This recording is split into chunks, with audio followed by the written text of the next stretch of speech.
Jeff Falmore, malheureusement disparu en 2022, aura collecté avec malice des mots et expressions liés au vocabulaire maritime, d'où La mer à rire, paru chez Locus Solus, un dictionnaire insolite de 300 termes illustré par le caricaturiste Gino, qui les avait créés pour la revue La Caricature en 1880, ce qui ne nous rajeunit pas.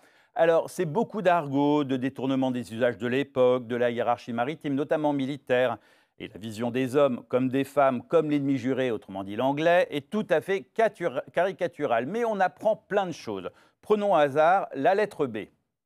Mettre une branlée. Alors, mettre une branlée, qu'est-ce que ça fait? Qu'est-ce que ça veut dire? C'est l'effet d'un coup de vent très fort sur un navire. Briquer. Briquer, c'est un double sens. C'est aussi bien nettoyer, astiquer que feignanter.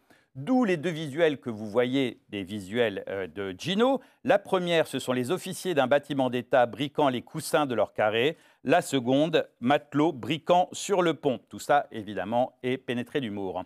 Enfin, et l'information va intéresser les costarmoricains, on apprend que Binic était le nom que donnaient les marins au long cours au lard salé. Et oui, car il était bien connu que les habitants de Binic étaient de grands amateurs de cochons, à tel point qu'un journaliste à la fin du 19e siècle notait que la jetée de Binic aurait été formée par les couennes de lard provenant de la nourriture des pêcheurs.